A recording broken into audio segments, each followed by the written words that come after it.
Hey everyone, welcome back to Crypto Cash. Thank you so much for joining me here. We're going to take a quick look at Bitcoin, see what's going on, double check some important factors on the front end, and just kind of see roughly where we're at with liquidation, and just quickly discussing yesterday's analysis. Pretty straightforward. Bitcoin is still in its type of bearish type of pattern, if you will, more so a macro structure. But the general consensus here is that if we close below 82.5 as a close approximate, that's that area of invalidation. So at this point, still expecting a bounce off that level. That's the somewhat of an ascending type of trend line here. And we're going to double check here soon, obviously, at least tomorrow when we reevaluate and see where we're at. But the general consensus is that taking along at the $83,000 range is potentially a successful consideration. Now, today being Friday, I don't love the idea of taking along into a weekend, so there's that. There's also a lot of liquidation on the downside too, so let's not get this, don't get it mistaken that we're just in the clear because we're kind of balancing out at 83K, or at least the range of. We need to make sure that we understand that there's a lot of liquidation on the downside, so let's talk about that. Don't forget to hit the like button before we continue. Thank you so much again for doing that. Take a look here, 83,000, 82,000, it's that close approximate, or at least the most immediate amount of liquidation. So in the last 7 days, there's been a lot of longs at 83 to 82,000. They're at this point right now in jeopardy of getting liquidated. That's essentially what that's telling us. There's just a lot of folks here in this range. So market makers are really good about taking the price to those levels, getting everybody to flip short, and then cranking it back up to go long. Okay, so that's generally how that works. Right now, we haven't seen that yet, but we keep retesting this low 83K range. So it would make sense to see 82 in the relative near future, just based on this descending trend that we're in. It's not a guarantee, of course. You never take trades based solely on liquidation, but that is a factor that's is present. Okay. Good news is we have liquidation still to the upside. In other words, we have more people taking longs than shorts, which is generally a favorable sign, implying we are in our support zone. That increases the odds of the price recovering from here. In fact, yesterday when I left left off, I was mentioning wanting to get in between 83.5 and 82.5 as far as a consideration for a long position. I'm still leaning towards that, but once more, we got to double check a few things. The reason why I think that still is a viability is based on the simple fact that, well, we have a decent amount of open interest in this lower area. Generally speaking, lately, indicators that I normally use to kind of determine if it's worth taking a trade or not haven't been super successful. What has been successful is previous supports and resistances and areas of open interest and volume, which is kind of what we're seeing here. We see a significant amount of open interest at the low $83,000 mark. So I think we're reaching our tentative bottom. Today being a Friday, again, you want to be careful taking along into the weekend.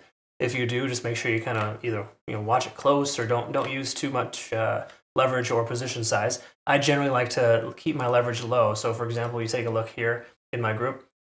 We secured some profits on an older Litecoin trade, 9.6%, but these two separate Bitcoin trades, 43% and 42%, these trades we took over the last week, roughly, those were only 10x leverage trades. And near protocol, for example, that's a 5x leverage trade. Any altcoin I'm only 5x leveraging, and Bitcoin is my only 10x leverage coin or trading pair that I like to trade at 10x. Mainly because my margins are lower though. I shoot for 2%, 2% times 10 effectively as my take profit targets on average. I'm looking for 20 to 40% movements. More importantly, 2 to 4% movements. Anyways, it's all relative depending on how, the type of trading that we're in. But for the most part, at this point, tighter targets are better. You want to get in and out quicker. You don't want to sit there and hold your trade open for too long because it's just, you probably know by now how that feels to hold a trade open in profit and eventually turns into a red trade. That sucks. Either way, the 20 and the 200 SMA are right there at about 85K, hanging out above us. That's generally construed as a resistance range. While we've broken our short-term descending trend here, we still have a macro trend line that's holding pretty strong. In fact, I could probably update my trend lines to reflect a little bit more, accurately. But for the most part, if you can kind of see, they're running fairly concurrent with the 20 and the 50-day SMA. And those are usually, little indications of kind of where you're at with the trend. We're below all of those moving averages, therefore the trend is still down. And you can see a ton of resistance at this 85K mark or $84,000 to $85,000 mark. It's right there where the 200-day SMA and the 20-day right now are sitting. So please note that moving averages are not resistance levels. They're just kind of barometers of what side of the tracks you're on. And right now, we're on the wrong side. Okay? Until we close soundly above 85,000, maybe even just say 87K, we're not in a position to really feel comfortable taking a long position. again, with confidence. And me personally, I like to take trades with confidence. That confidence comes from confirmation on multiple time frames, identifying that we are good to go in this direction, or at least the statistical probability is higher. Right now, we don't have a large statistical probability of success leading into these resistances. We're under 50 on the RSI. MACD is converging, and we're over our SMA on the RSI. That's all well and good, but our trends overall is not positive. Okay, so I'll clean up our charts, of course. If you're not familiar, I always post a playout chart in our Twitter, Telegram, and Discord. So just check that out if you're curious about it. But the key takeaway here is right now at this point, we're maintaining above this support range. We're honoring our ascending trend so far. Hypothetically, the price will bounce from here. That's how it's supposed to work. And once more, you trust the trend line is going to continue until it doesn't. So the smaller term trend lines are working fairly favorably. They're letting us know we're establishing higher highs and higher lows. But once more, from a macro perspective, our descending trend line is still in play. And that's why these type of bear flag patterns play out to the downside, because the overall trend is still down. So what does that mean? Well, that means if you're going to consider a long, I would recommend a tighter profit target. And then alternative to that, if you're going to consider a short, wait for a bearish back test of this local trend. And what I can see here is there's a pretty obvious level at 85,000 that's been retested multiple times in the past. Again, here recently, we get lucky to see that retest. There's a decent chance we'll see that reject the price action. It's also coincidentally a local fib level here too. Try not to put too much emphasis on fib levels. I know a lot of folks are super stoked about Elliott wave and different things. Those are more so just what's the right term for it? It's like a placebo. It helps you feel good about knowing the area bounced off this magical area, but the truth is it's not a guarantee. What are guarantees is previous support and resistance levels, or at least they're better probabilities when those run concurrent with fib levels. Okay. And what I mean by that is here we can see pretty obvious 85,000 is rejecting multiple times. There's a good chance maybe we're in the beginning of a head and shoulders scenario, right? That's roughly what I'm talking about. There's confluence at that area of resistance. Anyways, the whole point of this is that we're kind of in a range, obviously. We can see 82,000 is a rough estimate for a lot of accumulation, and 84 to 85,000 is the same to the upside. So until we break free from this local range, we're probably going to continue to see this up and down pattern. So that's just roughly where we're at. But the 4-hour time frame is telling us that we're at an impasse right now. We're under 50 on the RSI, but we're also testing that level. We're under our moving average. MACD is still kind of diverging.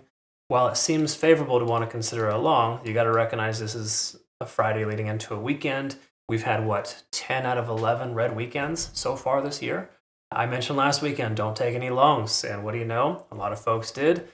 They got destroyed because the price action pulled back on Sunday. It's very, very common.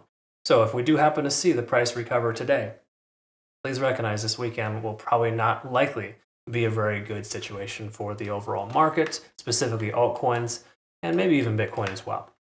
Okay, so hourly time frame, we'll call it a day here. We're under the cloud, lagging spans free and clear, conversion lines below the baseline. We can also see the clouds kind of averaging itself out 85,000. So I'm really leaning more towards a short at 85K.